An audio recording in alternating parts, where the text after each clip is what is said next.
নারীরা কেমন চান, ভোটের পরিবেশ কেমন, সরকারি বা প্রত্যাশা করেন, আমরা জানবো আজকে ভোট নিয়ে নারীদের প্রত্যাশা। ভোটের পরিবেশটা আমরা মূলত স্থিতিশীল চাই। আর আমরা নারীরা যাতে কোনো বৈষম্যের শিকার না হই ভোট দিতে গিয়ে, এবং একজন মানে একটা শান্তশিষ্ট পরিবেশে আমরা ভোটটা দিতে চাচ্ছি। যে সরকার আসলে আসলে আমাদের নারীদের রাস্তাঘাটে চলাফেরার ক্ষেত্রে অনেক বৈষম্যের শিকার হতে হয়।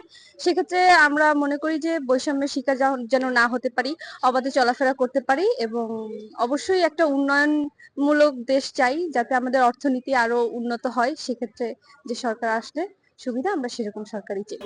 বর্তমানে যে ত্রয়োদশ নির্বাচন হচ্ছে 12 ফেব্রুয়ারি, আমরা চাচ্ছি এমন একটি নির্বাচন একটি সুষ্ঠু পরিবেশ যেখানে আমরা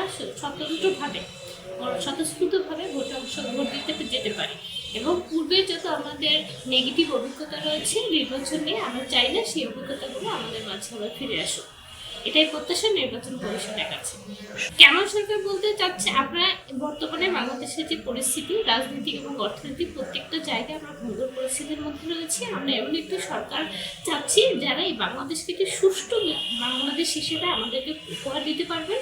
এবং নারী ক্ষমতার বাংলাদেশে ইতিমধ্যে বিদ্যমান রয়েছে, কিন্তু তাও নারীদের কোথাও গিয়ে অবহেলিত। আমরা চাচ্ছি এমন একটি সরকার যারা নারীদের উন্নয়নে কাজ করবেন, নারী বান্ধব হবেন, এবং নারীরা যদি রাষ্ট্রের কাছে নিরাপদ চায়, সেই রাষ্ট্র নির্মাণে তারা স্বতঃস্ফূর্তভাবে কাজ করবেন। দেশের অর্ধেকেরও বেশি ভোটার নারী। নারী ভোটারদের হাতে রয়েছে এবারে তাদের পছন্দের সরকার নির্বাচন করার সুযোগ।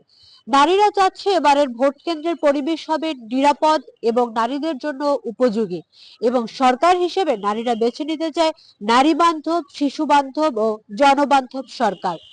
মাহফুজ নুসরাত, বাংলাদেশ বাণী, বরিশাল।